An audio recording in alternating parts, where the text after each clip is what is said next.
My name Just is wrapping Daniel up the background Reznik, portion and this of is it, the Getting Out of the Way podcast, it was where reintroduced we to will me be later integrating the on from a psychedelic kind of experience. therapeutic perspective.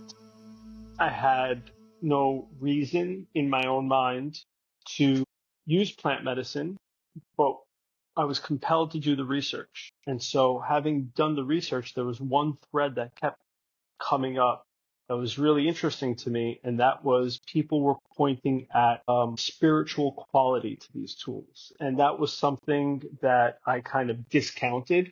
I got curious and I said, well, let me try and let me disprove this. What happened was I got disproven. It went the other way. As we know, expectations usually set us up in a way. And so I set myself up and I got what I would call a spiritual experience out of it. And it really opened me up on a level that I recognized only afterwards was closed down. See, I thought I was fine by all kind of metrics and everything. Everything was great. But I had this experience and it kind of opened up a domain that was previously not on my radar. And that's when I think I started to dive further in and take it more seriously. And that's what kind of led us to where we are today, having this conversation. Yeah. And for the benefit of anyone listening that doesn't know your name, if you could just give us a quick setup, Sure. that would be super helpful. My name is Melanie Weller. I'm so excited for this discussion because I have been in physical therapy and athletic training for over 30 years and collected lots of credentials. I'm board certified in orthopedics and really sought very early in my career, got immersed with people that nobody else could figure out. And it really gifted me with this reputation as the body whisperer. And then in my early 40s, when my life fell apart, I had a health crisis, a marriage crisis, and a lawsuit crisis, all in very close proximity. It was very difficult to make sense of what was happening in my life. And I ended up turning to astrology. And astrology has really been this, for me, it's been this really interesting way to understand the geometry of the body, to understand biomechanics and anatomy, and even the way our brains perceive and process time in deeper ways. But in the middle of this whole evolution of myself, a patient walked into my office that had his suicide planned for that evening because he had had a plant medicine experience that left him in a nightmare of a hallucination where everybody's faces were melting and he had been turned away by other practitioners, and we had a mutual contact, which is how he got to me. And I didn't know that was in helping him was even in my wheelhouse. But my professional expertise for many, many years, since even before social media existed, has been treating the vagus nerve in the body as a pinched nerve. And I got him set up with a psychiatrist that I trusted wouldn't turn him away. And I said, well, okay, we'll decompress your vagus nerve. And, maybe you'll feel a little bit better after that. I really brought all of myself to the table. In the midst of I know you said a little bit about your trying to disprove the spiritual experience. Like in the midst of all of this, I had like part of my spiritual or this midlife crisis really opened up, like blew open the lid on my own intuitive skills. And I was like ridiculously psychic and having, being able to like telling people things like that I would have had no way of knowing like what they're, and I just thought I was like giving people metaphors initially. But then one woman said, she's like, Melanie, you just described my grandmother and the outfit we buried her in. And like really specifically, like that she had a pink suit with an orchid on the lapel. But I brought all of myself to the table for this man that day and did all of my best professional skills. I unleashed my intuition on him. And 90 minutes later, he was 90% better. And he didn't walk in telling me that he had a suicide plan for that evening. He was very clearly not in a great place. But he texted me later that night and said, Melanie, you saved my life, and not in the cute kind of way, because I literally had it all planned out if what you did didn't help me. And I fully believe that the universe was conspiring for this man, that I just got to be like that I was a touch point on the way. But I've seen a number of people whose plant medicine experiences have gone sideways, or had these effects that have been very challenging to rein back in. I think that, or I'll pause there. I have a lot of thoughts on, and can apply some like the neuroscience and the anatomy, and in terms of like what's really happening here and what gets stuck. It's very easy for me to say with this man, that if you look at the body as a clock, that his clock had completely stopped, and he was living in rigor mortis. And I can put objective numbers to that. And that his body was telling his brain it was dead. And so then he had this behavioral drive to match that on the outside. And when we got his clock started up, it just flipped everything. I saw him one other time, and he also did some other therapy, like psychotherapy as well. And he is a thriving human being today. I got to see him. We live in New Orleans. I ran into him at Mardi Gras a few weeks ago, and so fun to see him really living his life so fully. Yeah, it can be very motivating watching people transform in that way. So you touch on something that's so kind of central in the conversation around plant medicine, and that is these more challenging experiences, and how if we don't necessarily have a community or a practitioner or some integrative methodology to tap into, oftentimes people feel like they're on their own. And with some of the more challenging experiences, it's not easy to work with and through them. So, a big reason as to why I decided to start publishing some of these conversations in this podcast format that I was already having with people is because, I recognize that they apply to so many other people out there, and not just the two of us that were having the conversation, but I also recognize that it was kind of a missing piece that was often neglected in these conversations around plant medicine. And I want to couple the integrative piece with the preparatory, because also on the preparation side, a lot of people don't necessarily tap into the available information that helps us get ready for the experience. And I think that's quite important, because I recognized with myself and with others that the more preparation goes into it, I don't want to say the better the experience goes. Well, you're setting yourself up for success, or for being able to integrate something bigger later. I agree. The prep is, if you go into an experience like that with a certain amount of nervous system dysregulation, it is not going to make it better. Right. The medicine isn't going to give you the nervous system regulation that you're looking for. And it can often leave you in a more disorganized state based on what I've seen. And I treat plant, for the people in my practice, and when I talk about this, I treat it the same way that when I used to cast people for orthotics in my physical therapy practice that I did, that you have to earn your orthotics. Like, you don't just get orthotics and then they're going to work. Like, there are stretches and strengthening exercises and, like, things that you have to do so that they actually work better for you. And it's the same thing with the plant medicine. I think that there's,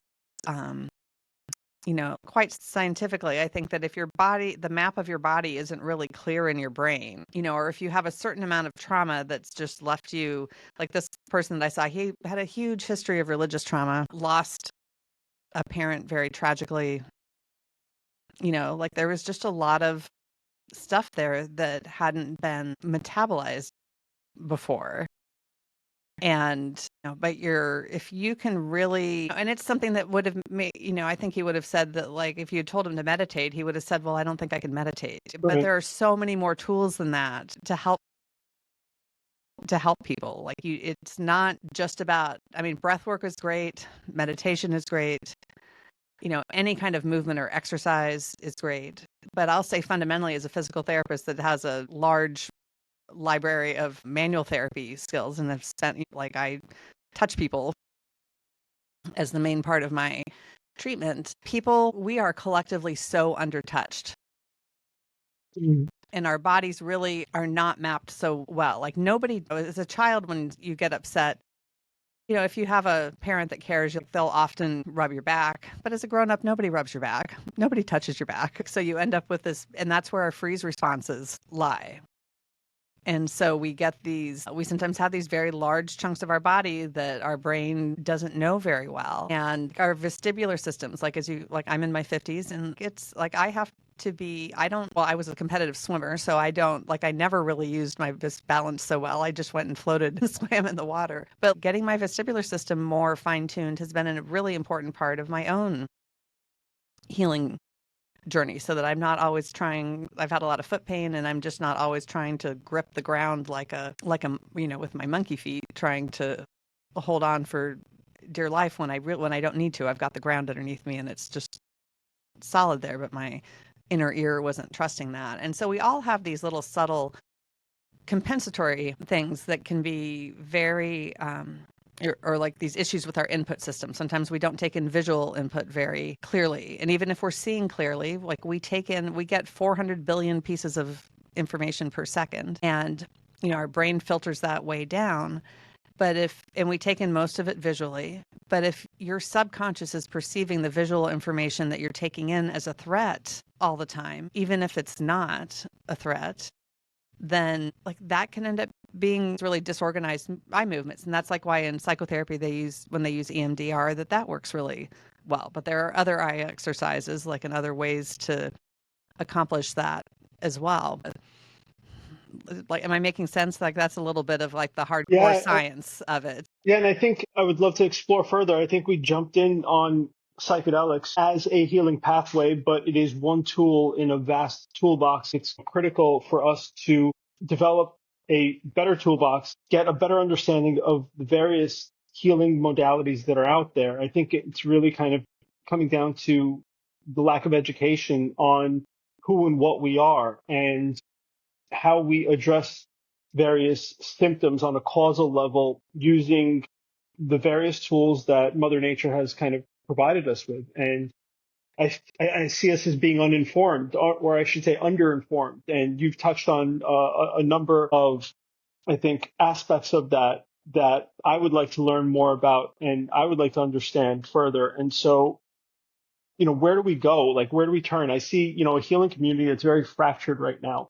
And I see that individuals who leverage technology in a meaningful way are able to, let's say, get more exposure to the various tools that are out there. And still, we're kind of going it alone. Now, I think with the onslaught of AI, we have a co-pilot that we can leverage also in that process and in a meaningful way. I still see, again, we're at our infancy in terms of understanding this body-mind complex and the intricacies of this machine, which is so hyper complex.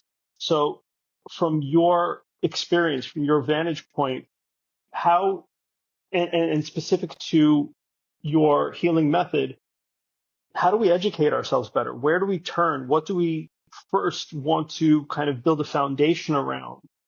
Can you give me and the rest of the listeners a bit of a hint? Sure. Well, I think that science very hyper-focused and always going to study the minutia because it does that really well. Science doesn't zoom out to the big picture. Like our research isn't designed for that. It doesn't zoom out to the big picture. It zooms into the little teeny picture.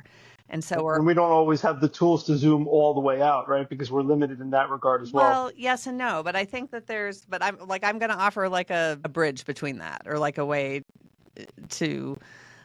Bridges are good to see that. I think when you have like I call it like the altitude to go deep, when you, and in mindfulness training, it's kind of like that stepping outside of yourself or having that third person's vantage point over the situation. But, like we're always trying to like lengthen our telomeres or fix our mitochondria or do like this, like we've, like functional medicine, which a lot of doctors and dietitians and nurses practice, with like it's still very, they do a lot of good work. Modern medicine does a lot of good work, but it's lots of pills, lots of supplements, lots of, trying to manage the little teeny working parts.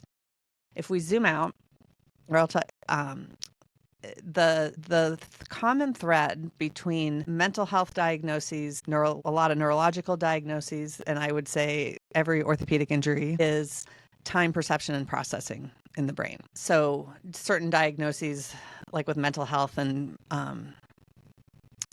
eating disorders and things like Parkinson's disease and whatnot, like they'll either overestimate or underestimate time in when given a task in a research setting.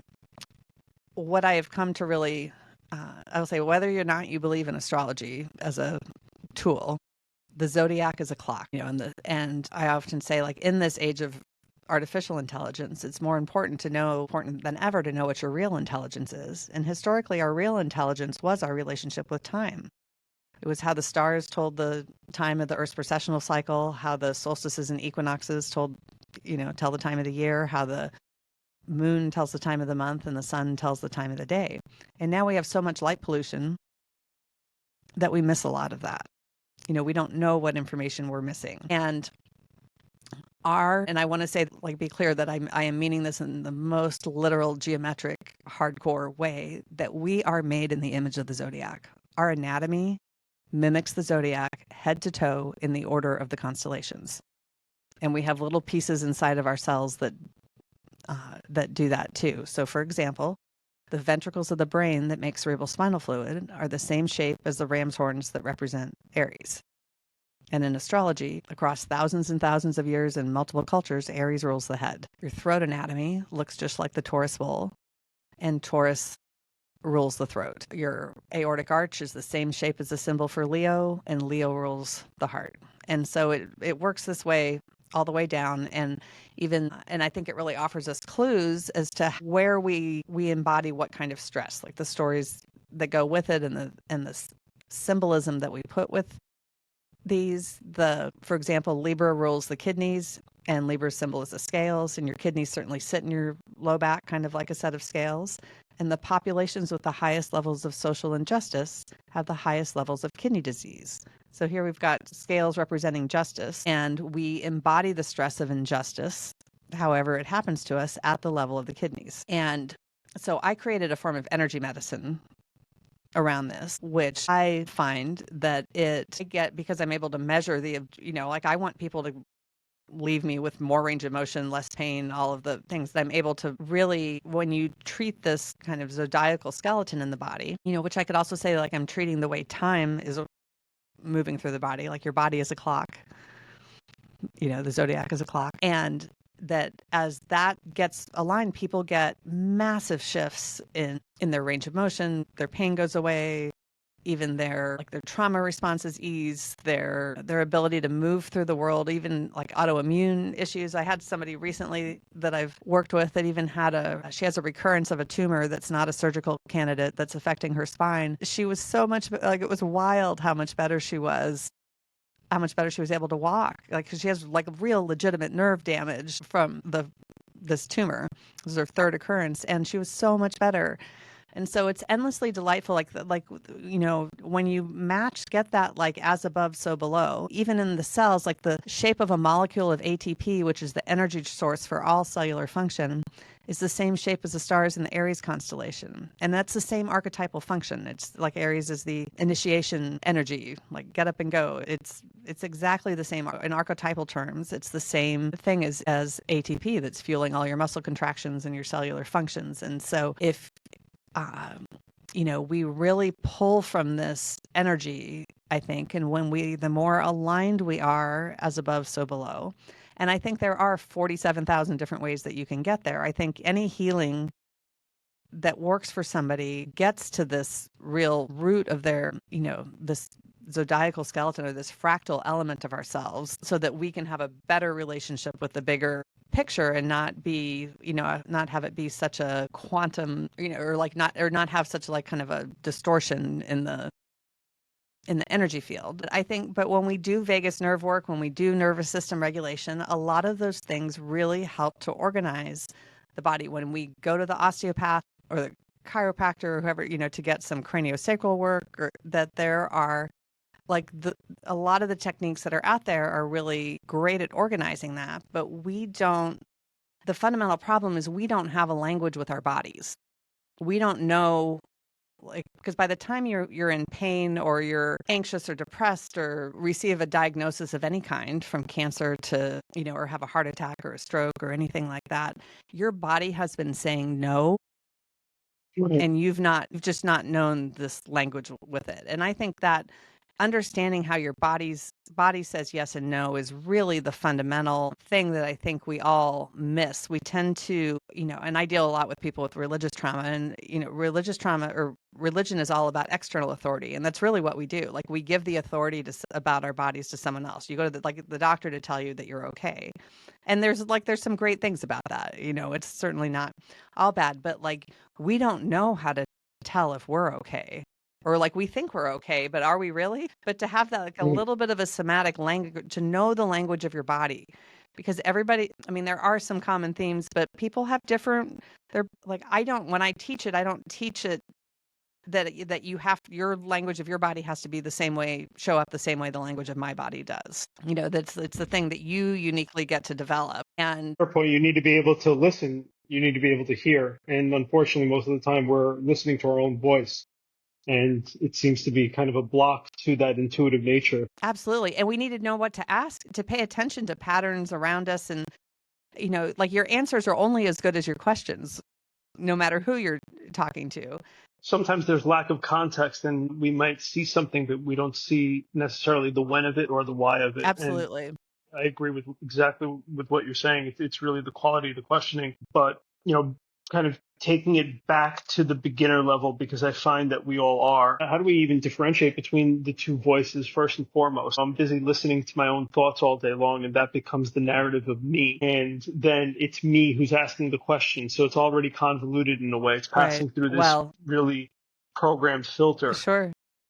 How do we get kind of behind that? And I think, for me personally, psychedelics were a tool to help me kind of start to unwind that narrative a little bit, to understand the difference between who I am in terms of who I think I am between my ears and behind my eyes, and the kind of truth of self, the greater me, so to speak. But again, that's one tool. I want to hear more from you, because you've touched on astrology. And for me personally, I know nothing about it. For me, astrology was kind of a generalization that people looked for that would, typify everybody against those 12 archetypes and say, okay, well, today is a day to wear red and not blue. Right, yeah. And it kind of got a little, it was a little too non-applicable for me personally. Mm-hmm. But then whenever I did kind of take a peek into it, understanding I would say the depth of potential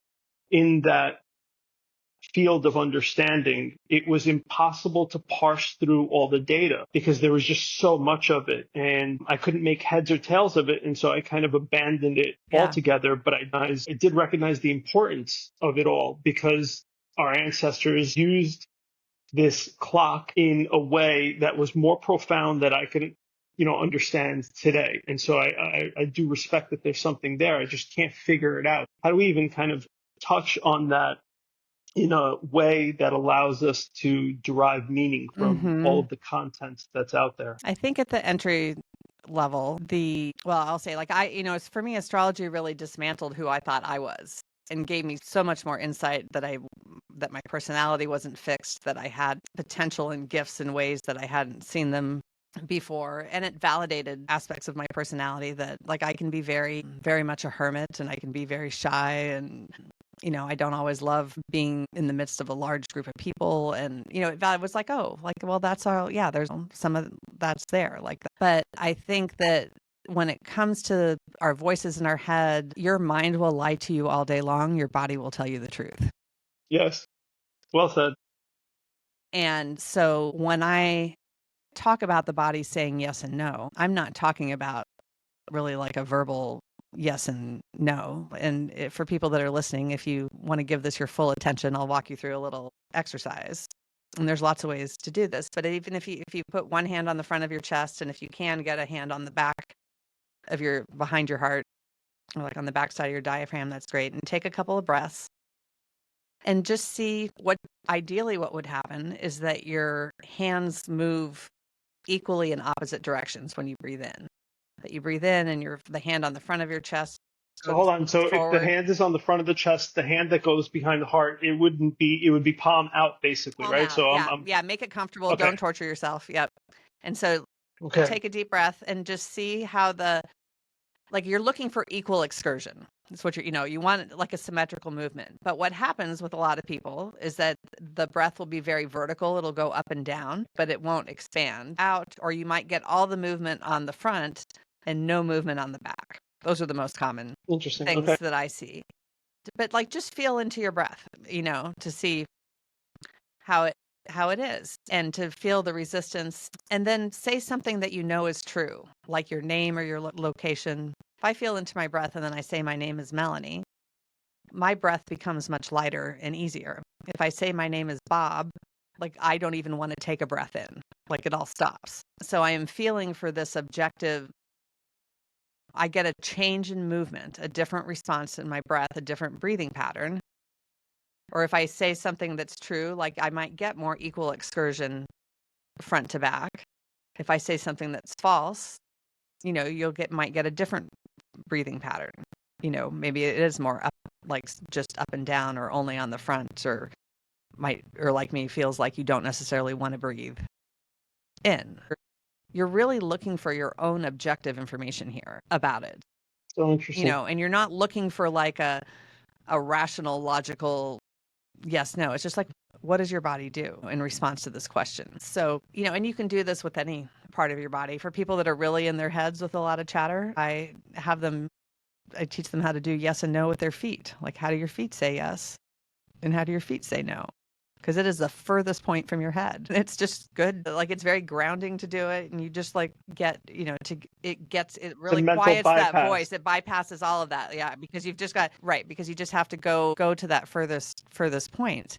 And sometimes you have a hard time getting a no. Like the yes is usually a little bit easier, and it does take time to practice. But sometimes the no question, if people aren't getting it, I'll say to have them ask their bodies, is drinking bleach good for me?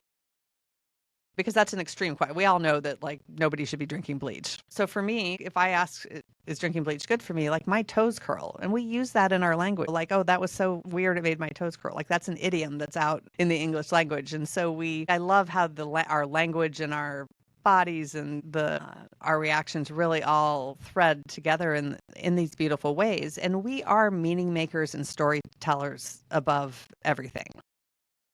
And that's really the value of astrology. And I think that the stories that go with astrology were really originally stories of our anatomy and physiology, just told in archetypal form. And because that's what ancient people did. Like the Egyptian myth of Isis and Osiris is the story of the Earth's precessional cycle. It's the story of how the stars move. They just told it in story form so that because they didn't write things down and then people wouldn't forget it. And so but I'm also not sure we're capable of telling a story outside of us that doesn't also exist inside of us somehow. For example, one of my research fantasies is to screen people at go to a flat earther conference and screen them to see how their diaphragms move. Because when your respiratory diaphragm, the muscle you breathe with, gets dysfunctional, it should be a dome and it gets flat when it gets dysfunctional. And it's really kind of like our personal earth, and our hearts literally sit on top of our diaphragms, like they're attached to it even, just like a sunrise or sunset sits on the horizon. So that our diaphragms are really like our personal earth.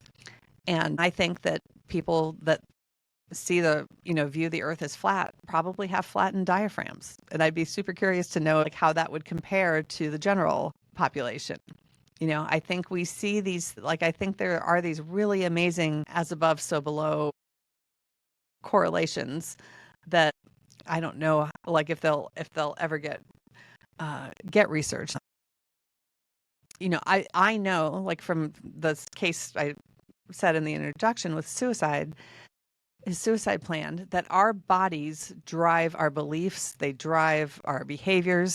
Our brains are 80% input and only 20% output. So your body is informing your brain about how you feel, how you think. And we are all just well practiced at being who we are. But our movements reinforce that. People that are anxious have a particular breathing pattern that they reinforce with every one of their 21,000 breaths a day. And if they want to not feel anxious, they have the option to breathe differently. But it's the same thing. Like shame has a posture, like where, if somebody feels ashamed, we know that they're going to have rounded shoulders and their head down. Like we know that intuitively, like we see that. But we all spend all day now on our phones in a shame posture. Mm-hmm. And our ancient brain doesn't know that we're looking at our phone. It just goes, oh, we're reinforcing the shame circuits. That's interesting. And so, Scary. yeah. So like, I mean, the movie Don't Look Up is so poignant for, like in that way for me, that like we have to be able to look at the sky, look at the stars, stare at the clouds, find the shapes, Open up. open up. We do all this focused gaze on our computers and on our phones, and we don't, which is called convergence, when you bring your eyes together, we don't do very much eye divergence where we look up. And that is very relaxing to your nervous system. It's part of why forest bathing and going to the mountains or going to the beach feels good to us, because it opens up our gaze. It's a powerful medicine. Absolutely. Yeah. So I think fundamentally the yes/no conversation. And I think really when I teach the neuroscience of storytelling. Jump in there. Where do you teach this? Well, I have taught it within other programs. I teach it within my heretical healing program that I run. And sometimes I offer it as a one-off course.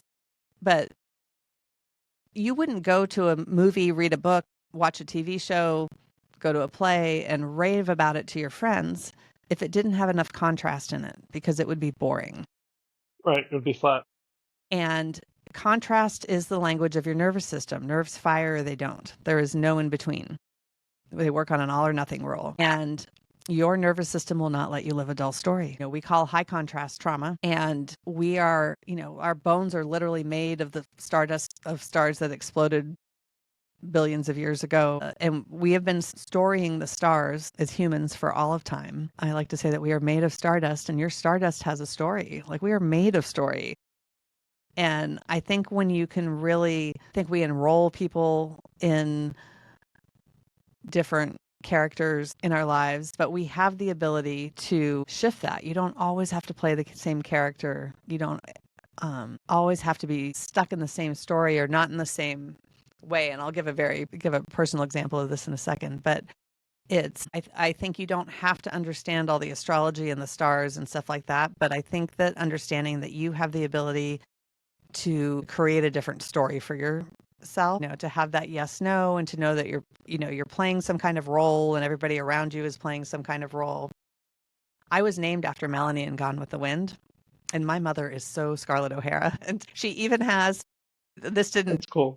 She even has family land.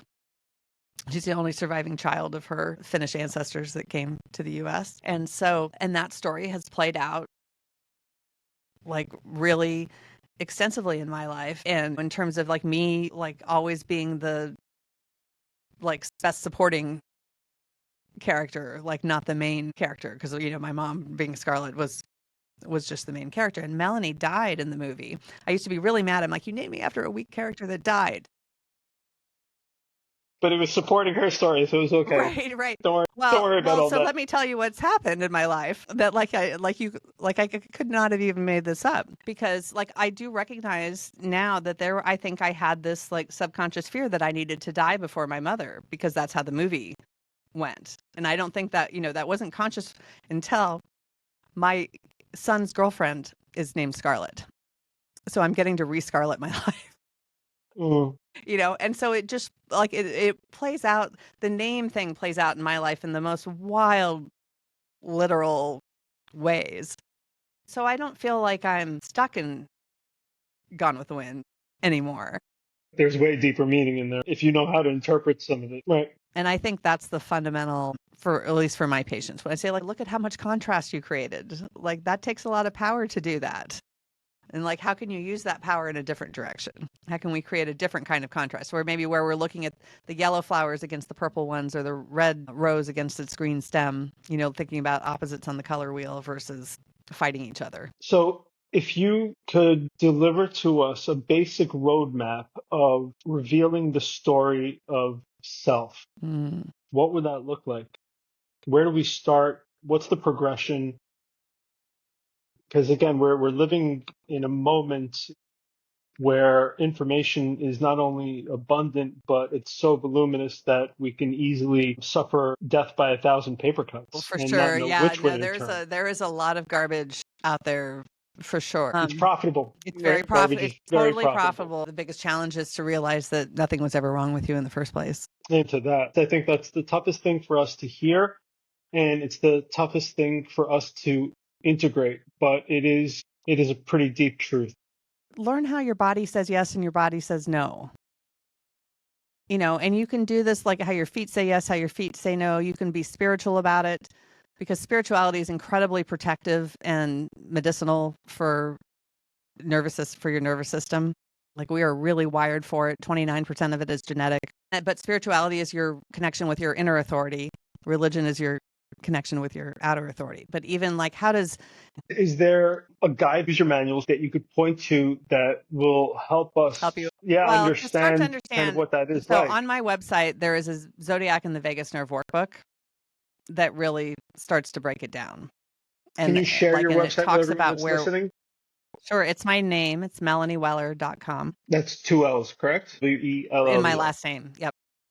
Yes, one L Okay, in cool. Melanie and two L's in Weller. And it'll walk you through the zodiac and the body, the way your body's a clock. I talk about compression point and it gives exercises for each of the compression points. So it is totally designed to loosen up your body. And when you give the energy, when the energy can move, when the clock can move, your story just naturally unfolds. We all live our astrology whether we know about it or not. Like you don't have to know it. You Right, are living it. right. The only thing we can do is really resist it, right? It's not supposed to be an inefficient process. It's supposed to be very, very efficient.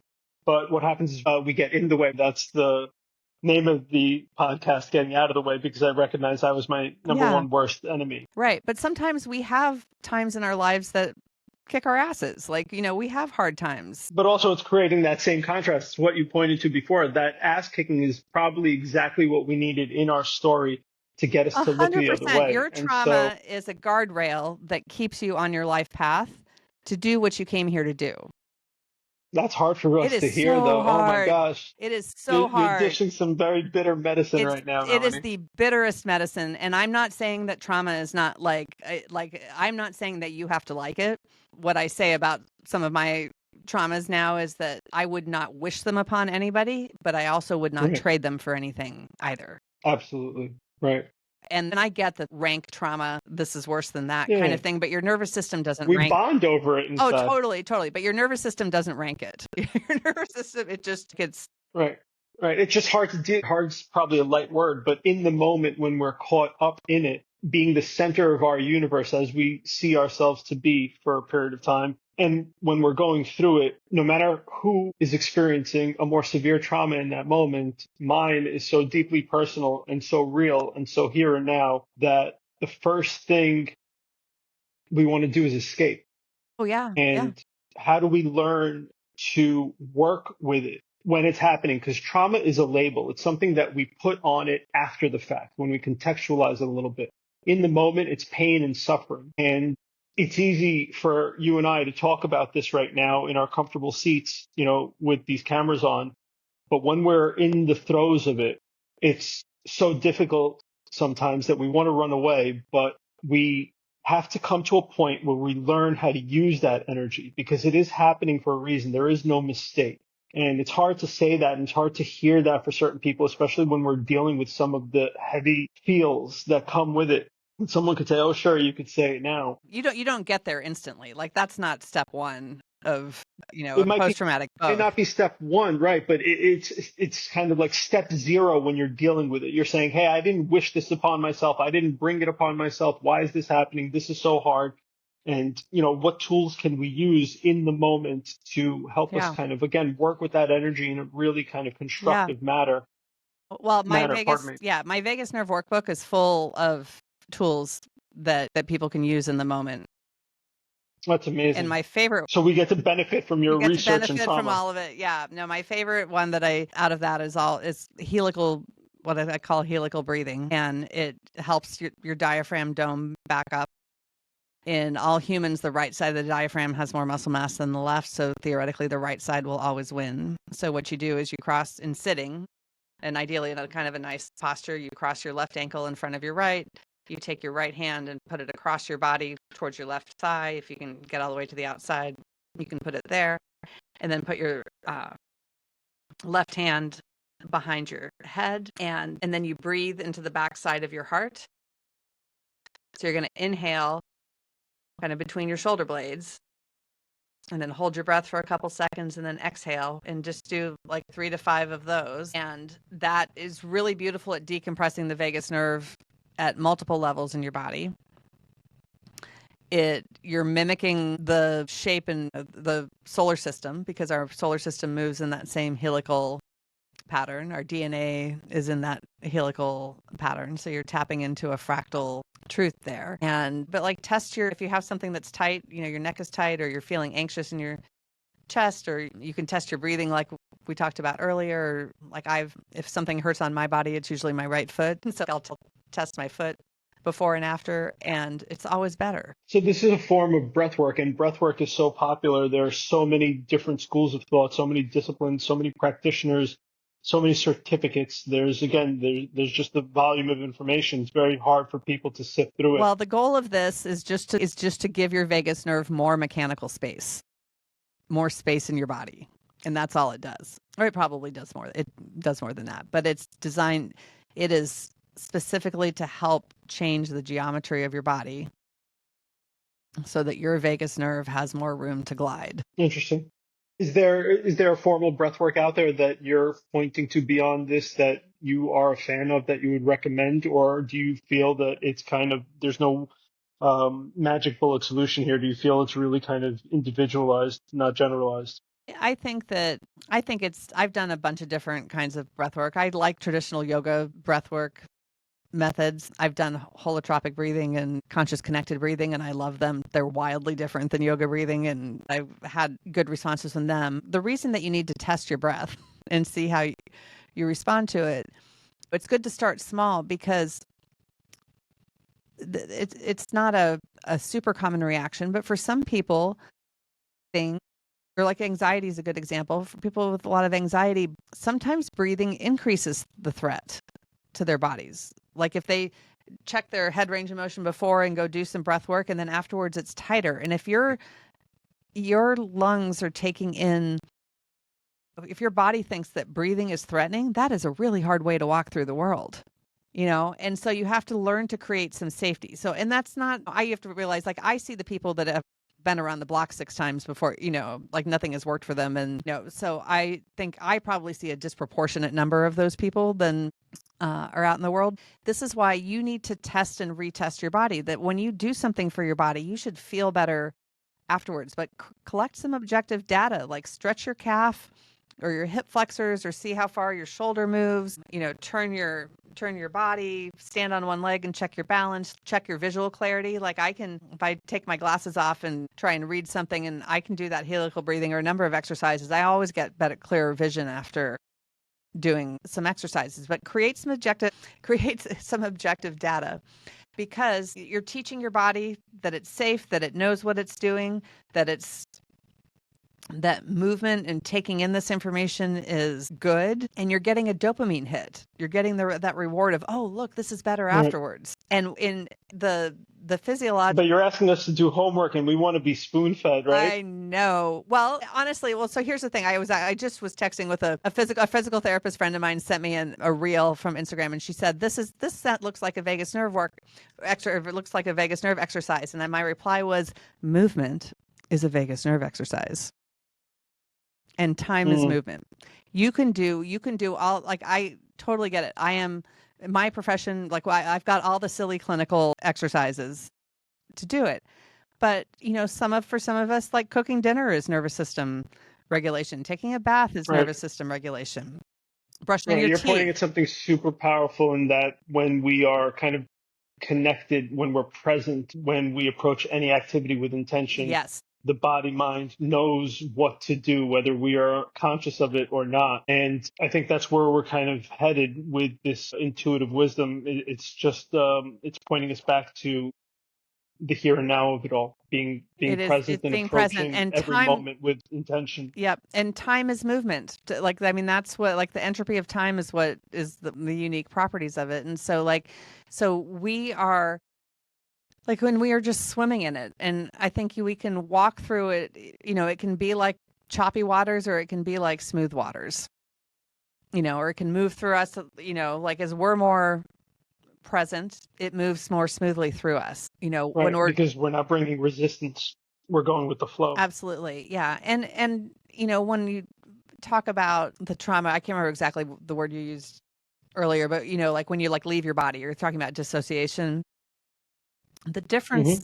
there is a lot of neurological overlap in the brain between dissociation and spiritual experiences and the brains of legitimate psychic mediums that they've studied. And I can throw in epilepsy in there too, but it's because it's like an epilepsy, people often will get an aura, before they have a seizure. But the dissociation it's right temporal parietal junction. And the difference between somebody that dissociates and somebody that's really highly intuitive is that it's somebody who's intuitive, their dissociation becomes a reconnaissance mission. Like they dissociate, but they come back with information.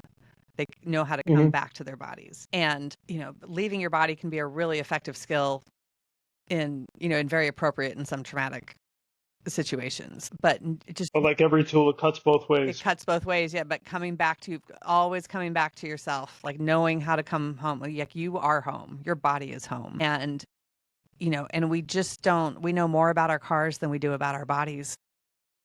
Right. And I don't think you have to know the anatomy so much, but you can feel into your bones. And, this is the fun part about playing with the astrology is like that. It's like, you've got the ram in your head and the bull in your throat and the lion in your heart. And what's happening with them?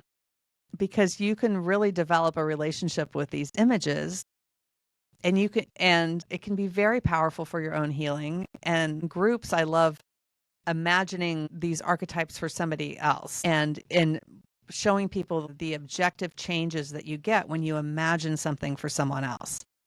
So, for example, your sphenoid bone that sits behind your eyes looks like an owl.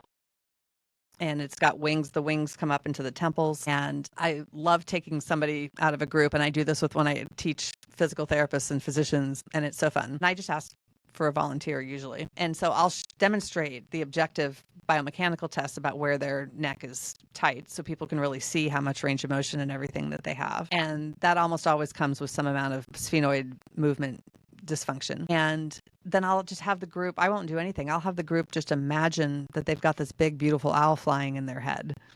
They're imagining, like if it was you, I would say just like, let's imagine what Danny's owl looks like. Want to imagine it so that its wings are spread really wide and that it's flying and it's strong and it's got all its feathers being really fluffy and it's clear and, that it just looks like this really awesome owl inside of his head. And then to go retest your range of motion, like people are miraculously better after an audience has done that for them. So what we imagine for each other is incredibly powerful.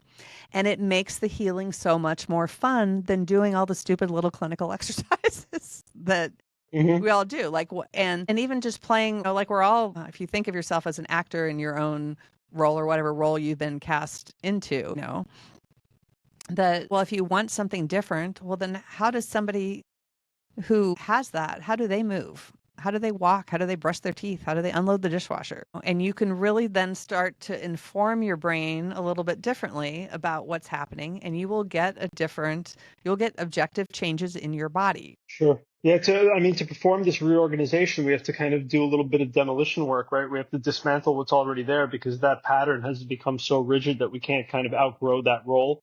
And we sort of typecast ourselves. And so why some of these tools, plant medicines, amongst others, they help us with that demolition They are so process, the great. dismantling. Absolutely. They absolutely do that.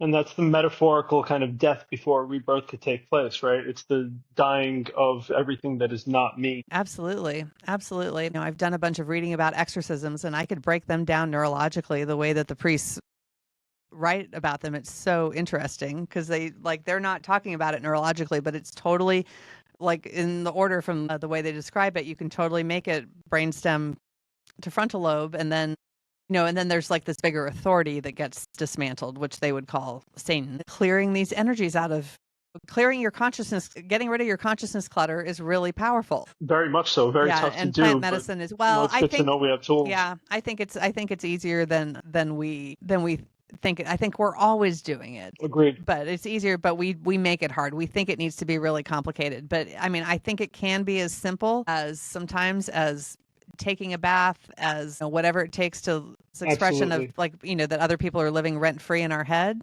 And when you Hmm. get like, you can literally evict that person with a ritual, or with a little bit of Right. If we bring enough surrender to the table, it's as simple as one breath. And I think it's easy to say that. It's hard for people to digest that and believe it. I feel that to be the case when we approach any of these tools. As we said before, if we do so from a place of presence and intention, if our intention is structured around kind of letting go with both hands, as they say, a full surrender, then there's nothing stopping from that process happening in a very sudden way. It doesn't have to be this gradual chipping away that takes an arduous path and a lifetime of work. That's not the way the system is designed. And we fool ourselves. I should say the ego fools us, telling us that it is this kind of linear pathway and it has to take such a long time because that's the way it kind of self preserves.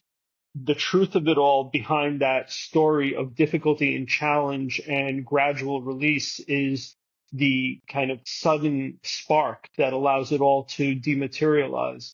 But in order to get to that place, we have to be willing to let go, and letting go of stuff that seems superficial for most people is kind of a no-brainer. But how do we let go of those aspects of self, even if it comes down to our trauma story, our yeah. historic narrative? We end up bonding with that aspect of self, even that it seems dark and heavy. We don't know any better, and so it becomes us intimately. And to let go of me, I have to have enough faith that whatever's on the other end that's unseen and unknown is greater than. And so I have to be able to buy into that myself. If I can't do that, then I will hold on to my pain and trauma because I'm holding on to what I recognize as being me. And if I Absolutely. let me go, who's on the other end of that? So getting through that is I think that curiosity is really the way through that. Like in the research, that's what got me into this mess. yeah, we've all worked for somebody who's addicted to being right, or we know what that looks like in our politics, like we see that in the media every day, but like we get addicted to being right about who we think we are. And the way to dismantle that, and this has been long established in the business coaching world, is to think about what else is true. That, okay, it's true that my personality is like this, but there's also something else that is true. And what else is true? And what else is true? Right.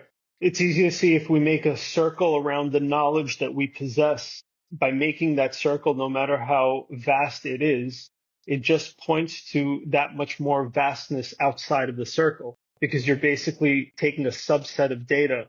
And as soon as you focus on that subset of data, you're alienating the greater pattern, the greater data set. So anytime we get too caught up in thinking we know anything and everything, we recognize we're just drawing a circle in an ocean, and the ocean is more truth than that little circle. And so it makes it a little easier to kind of let it go when you recognize no matter how big it is, it's a drop in the bucket. Yeah, yeah. Well, and I think that healing is very orbital in that way, that you will circle around to the same lessons in different times. And as you explore, like, what else is true? What am I learning from this? Like, but it will circle back at another point in your life, but like in a different way. And so like when you can kind of recognize these patterns, and I think that's really the benefit of a lot of these ancient systems, because they were just like, they studied patterns of people for thousands and thousands of years. And I would say pain and, like all of our troubles, I often think are like a toddler or a puppy. Like it just wants to be held or Sure, petted, attention. a little bit of attention. You give it a little bit of attention and it goes and does its own thing. Right. We're just so pain averse, we can't take it, right? And there's a beautiful lesson in it all. And sometimes, as we know, we throw ourselves into these uncomfortable situations because we see the immense potential of growth in discomfort. And so pain has become the enemy when it's really not. And if you could imagine that you have a child who's coming to tell you something, you might not like it, and you push your child away, how would your child feel being pushed away all the time when all they have is a message for you and it's data, it's neutral, but you're the one that's reading it as being an inconvenient truth. And so you push away, and then you turn your own child into the boogeyman. And here in this kind of little parallel. The child is just, it's pain. It's a part of us that wants and needs to be accepted, brought back into the fold, so that way it could inform us and go on its merry way and continue to kind of grow, so to speak. But we've become so pain averse. We've become so averse to discomfort that we run away from these really profound lessons because we think they're disadvantageous or less than, and we seek pleasure, right? And we kind of run from pain. And in today's day and age, we have the ability to do so like never ever before. We can change the forecast by getting on a plane, right? We can kind of escape by doom scrolling on our phone. We can do all of these things that help us run away from discomfort.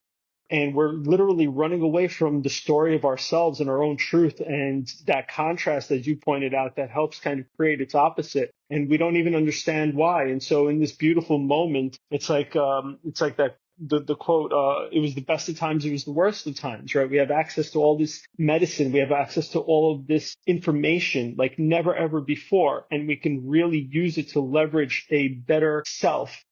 But we also have the opportunity to run like never before. And here we are kind of caught up in, again, this contrasting moment of extremes as the whole universe kind of unfolds. It's constantly pushing the edges, and we find ourselves in a state of imbalance, looking for that center point where there is peace in between those two oscillating poles. And so some of these techniques that you're helping us with, that you're pointing to, allow us to find that centeredness within the chaos. And it's so important. People like you are so important, and your work is so important, because a lot of people don't understand that the only way you're able to bring this to our attention is through your experiences. And as we all understand, we all have a backstory, and it's not all kind of roses and sunshine.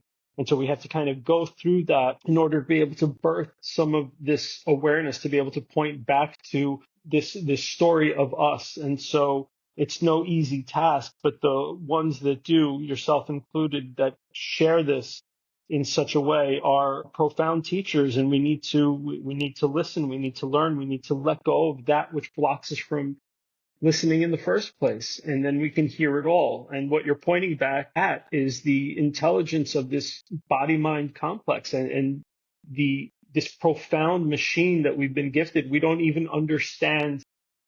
I don't know that we understand 1% of it. And unfortunately, just like with electronics, we don't grab the user manual until something goes wrong.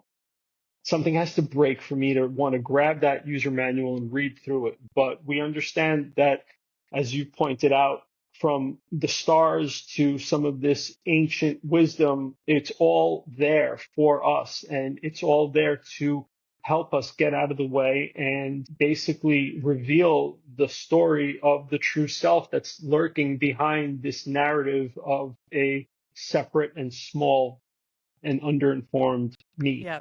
No, that's so beautifully said. I think I often say our deepest grief is for our mortal relationship with our immortal self. That's beautiful. And that's the story of the Gemini twins. And it aligns with how Chinese medicine believes that the lungs store grief. That's part of why breathwork is so powerful That's so for interesting. us. I've never heard that before. So the lungs store grief. Mm-hmm. Wow, that's so interesting. Yeah. You've pointed to the Zodiac so many times. You speak of the zodiacal skeleton. I don't want to monopolize your time, but I want to learn more. So either tell me more or point the way. Well, again, in the Zodiac and the Vagus Nerve workbook are all the pictures. So, which make it really, because I understand that it's kind of like it's a big thing to grasp. But when I think about spiritual texts saying that we are made in the image of God, or that have an as above, so below maxim, that this is really what it is.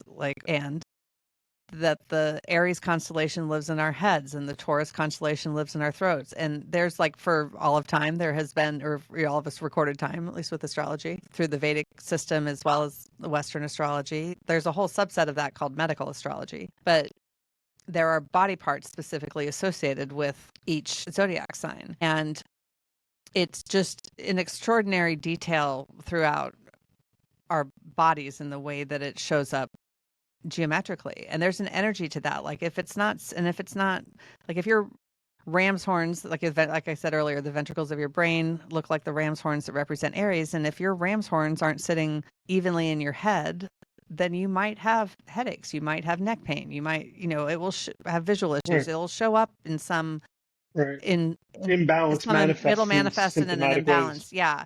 Jupiter rules the liver, and your liver cells look just like the planet Jupiter. Saturn rules the bones, and your long bones are organized in concentric rings, just like the rings of Saturn. It's just extraordinary detail. And across different cultures, your brainstem and cerebellum look like the Hindu deity Ganesh, and Ganesh is the remover of obstacles. And that's what your brainstem and cerebellum do. And the biblical story of the Temple of the Ark of the Covenant describes cranial anatomy in extraordinary details.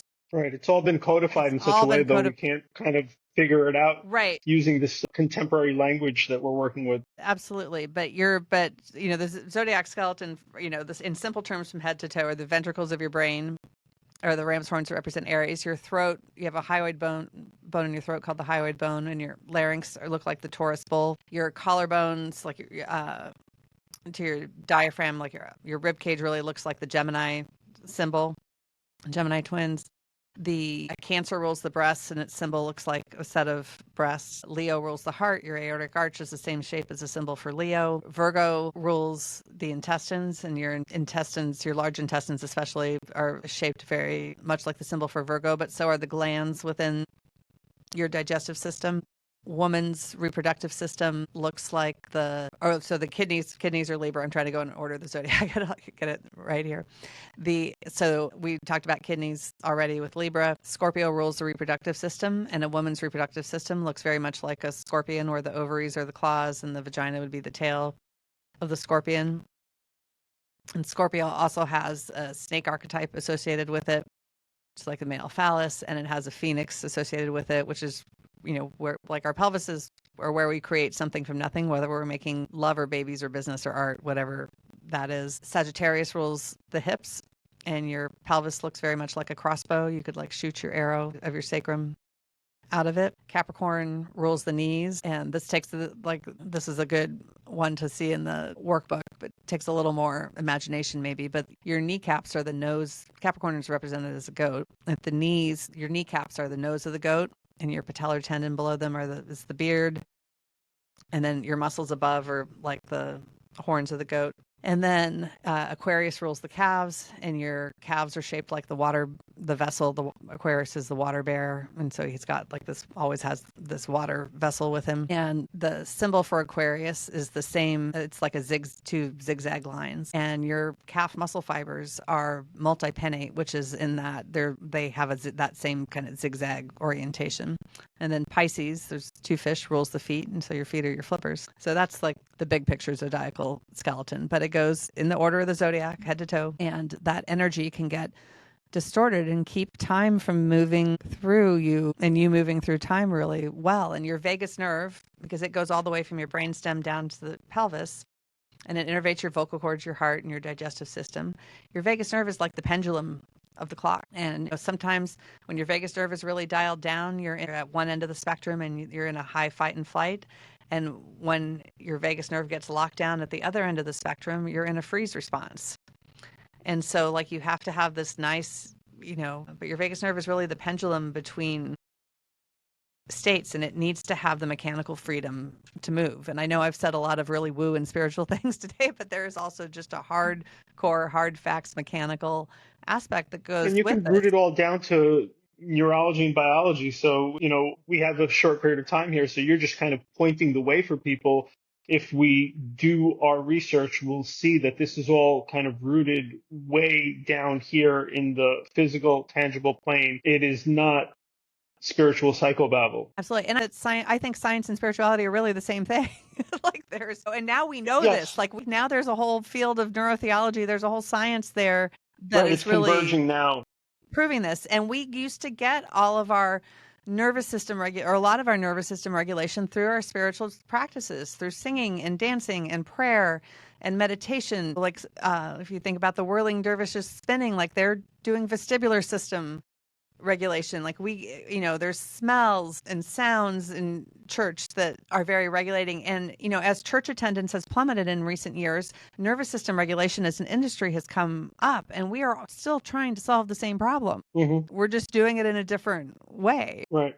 That's profound. And it's also kind of a call to action. We don't have to wait until these languages converge. We see that they're already kind of heading in that direction, and we're approaching an intersection between science and spirituality if we're not already there. So I think it comes down to, again, education and the fact that we have the ability to educate ourselves right now like we never have before. The ability to decipher some of the coded knowledge that has been handed down to us is accessible and available. The only excuse at this point to not intimate ourselves with this knowledge is that we're willfully looking away. And if that is the case, if we kind of audit ourselves in an appropriate manner, we'll know the difference between the two, whether we're willfully kind of running from our truth and the revelation of our story, which is going to be told anyway, no matter what. It's just a question of how many cycles we want to go through and how much discomfort we want to experience. Or if we want to go in the other direction and really kind of dive into the available information there and help this process unfold in a meaningful and efficient way. But when I say that, I think it comes down to, again, what we touched on before and the absolute volume of information can really be a situation where we're grabbing too much rope and we end up getting tangled up For in it. sure. I was just going to say it's great to have people that are knowledge in this, that have the ability to kind of help us through this process. You kind of raising your hand as one of these people, I think is special. And there are others out there. And so you don't have to do it alone. There Absolutely. are We are communities not all over the wired. place. We're not here to do it alone. And fundamentally, our Western culture has really convinced us that we are human doings and that we have to do something to make something happen. Good And business we are model. human beings. And really, if you do nothing else, just go out and be. Like most of us just don't really know how to be. But the Absolutely. tools, give you that permission a little bit, can give you that permission to just be, to go out and, but yeah, we're all trying to be fully expressed. I guess the last little tidbit I'll toss in there is that there's a proverb from a tribe in the Andes Mountains that I think is the truest sense for how time works relative to our bodies. And it says that your future is behind you, propelling you forward, and your past is in front of you, waiting for you to make peace with it and clear your way. And it matches if you drew an XYZ axis in math class, like the Z axis being time, it totally matches that relative to the body. Like your future has your back. Like, can you trust it that much? We really think our future is our prey that we have to go chase something down. And like, can we really feel into how much the universe supports us and let it take us where we need to be? That is a ridiculously profound statement. And it's found in so many cultures, said so many different ways. I think we glance over it because we can't believe it to be true, because we've designed this linear thinking model around me, the center of the universe, that it's completely not only paradoxical, but it's completely opposite to who and what we think we are. And therefore it becomes the most unbelievable thing. But the fact of the matter is that we'll hear that line said in so many different ways across these wisdom cultures in so many different languages. You think they were onto something, but they were all telling us the same thing. For another quote that points the same way is the last in deed is the first in thought. It's all happening backwards. It's all unfolding back to its original conception. And what we think to be past and future converges in this present moment where we have the ability to let go of that story, let go of that just oppressive sense of separateness and self. And this thing, whatever it is, whatever we want to name it, however we point to it, is very intelligent and very happy to help. We just have to get out of the way. And now we have all of these beautiful tools that we could leverage which will allow us to do that. But the willingness and the intention has to be ours. And so if we can stretch our arm out, there's going to be another arm stretching equally as far to meet us halfway. And I think that's very empowering to know that we are not alone and that it is within our capacity and capability to transcend the limitation of our mental narrative. Amen. And that's a good way to put an exclamation point on this conversation. Not what I said, what you said. Amen. Thank you for joining me. I would love to speak to you further. I'm sure I will. If there's anything besides your website that you would like to plug, please do so. Please tell us, Yeah. How else we can kind of reach out and engage with the work that you're doing and anything else of value that you feel that these last few minutes need to contain. Thank you. So I'm launching a heretical healing program. It's going to be ongoing enrollment, but I'm teaching my life's work once a month to get through the whole Zodiac and to have coaching, like integration time. It's too much to teach it in like a 12-week container or something. Like, people need more time, I find, to integrate this information and play with it. But especially anyone is welcome, but it's probably especially useful for coaches and clinicians. I have a big soft spot for, as a healthcare professional, for that population. But if you work with people that, and want to get them better faster, and especially if you love energy medicine, if you use astrology in your coaching practice, it would be especially useful to you. But really, anyone can come in. And we can find that offering. It's all on my website. I do write on Substack. If you want a one-on-one session with me, the founding members get a one-on-one session with me. The monthly members, I do a group healing class twice a month for the just like $5 a month, $5 a year people. So I give a lot of value. I gift my time for this, but there's lots of ways to get to know me. There's lots of free stuff on my website too. The Zodiac workbook. There's a Sacred Stomp, but the program is really what I want to highlight for everybody, the heretical healing. So, because we have to be able to bring this ancient and modern science together so that we can get better faster. Right. And to be clear, you're not turning yourself into a gatekeeper, which is beautiful. You're basically empowering individuals to not only heal themselves, but to pass this teaching on. And I think that is absolutely critical. And that's an aspect of your practice that appeals to me tremendously. And you're 100% right. We need to work with the people that are already working with people and to tune them up and to clean them up because they already have, a flock, so to speak. We want to make sure that their practice is robust and well-informed. And so the healing community as a whole is and continues to converge onto a centralized kind of platform. And I think that's what we're seeing right now through all of these seemingly separate conversations. They are all behind the scenes getting laced together. And we know this is true just, again, with our understanding of how AI is being educated against our voices and efforts. I think that is a needle that will kind of thread this all together. But we have to do a better job at putting good content out there so that way it learns appropriately. And then we go from artificial intelligence to natural intelligence. And I think that is the way that we're going.